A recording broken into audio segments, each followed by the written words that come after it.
Ikusiko dugu orain nola sortu lan bat, eta bide batez ikusiko dugu Classroomek sartu duen berri bat. Hor bertan, egin alditugu kriterioak, ebaluatzeko kriterioak, errubrika bat edo.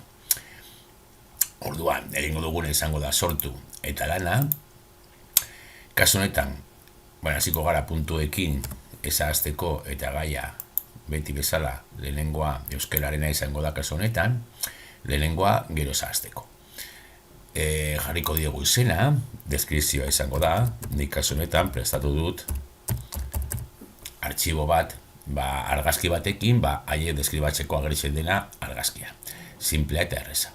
Orduan argibideetan jarriko dugu zeo zer, deskribatu, ikusten duzuna edo deskribatu irudia, edo horrelakorik, azalpen txiki bat, eta argituko dugu artxiboa. Nik artxiboa prest daukat ja, Google Driven daukat gordeta, eta azkenengoen artean aterako zait. Bestela mugituko naiz bilatzeko. Gehituko dut, eta hemen badago aukera importante bat. Nola jasoko duten ikasleek artxibo hori. Fitxategia ikus dezakete ikasleek, kasu honetan ez dugu hori nahi. Fitxategia edita dezakete ikasleek, baina fitxategi batean lan egiteko guztiek, edo egin ikasleentzako kopia bana. Hori da interesatzen zaidana eta gehien erabiliko duguna behar bada. Bakotxa jasoko du kopia bat, egingo du bere lana eta gero zuzendu. Orduan egin ikasleentzako kopia bana, ikusiko dugu artxiboa, nolakoa den,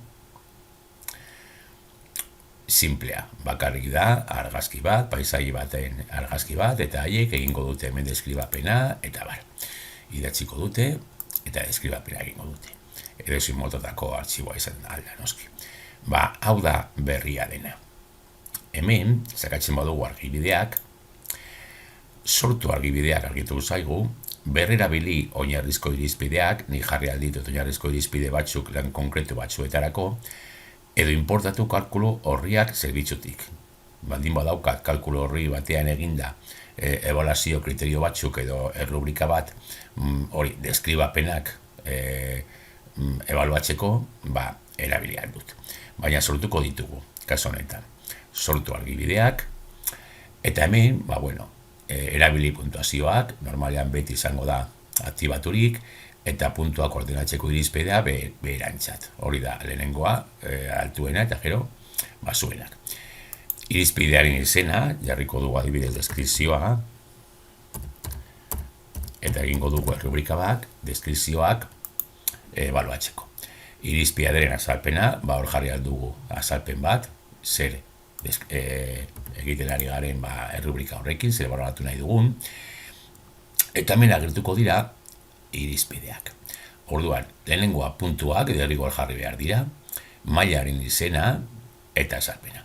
Hemen jarriko dugu adibidez puntuaziorik altuena, eta behar bada jarriko dugu 10 puntu edo, mailaren izena jarriko dugu aurreratua, hau izango da aurreratua, eta hemen jarriko dugu zer eskatzen diogun mail horretan aurreratu mailan zer eskatzen diogun ikasleari. Zein mototako trebetasunak edo deskripzioak egitean. Joango gara gehiago jartzen, adibidez, honi jarriko diogu maila ertaina eta maila basua. Jarri ditugu mail gehiago, normalean 4 maila jartzen dira edo horrelakorik hemen jarriko dugu 5 eta hemen jarriko dugu 2 puntu edo. Normalean 4 ataletan edo 4 maila jartzen dira errubriketan. Orduan bakotxak ikusi behar nola baloratu edo nola egin hor bere iritziak edo bere errubrika. Hemen jarriko dugu azalpena, zer eskatzen diogun, zer egin behar duten, edo zer irizpideak mail horretan sartzeko, eta eginda izango dugu errubrika. Gordeko dugu, eta ja sortuta dago lana. Badago irizpide bat, eta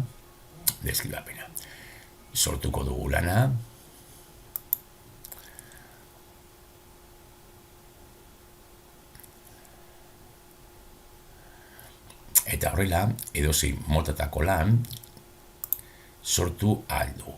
Gero ikusiko dugu nola jasotzen duen ikasleak lan hori, beteko du eta ikusiko dugu baitare nola zuzendu irakasleak.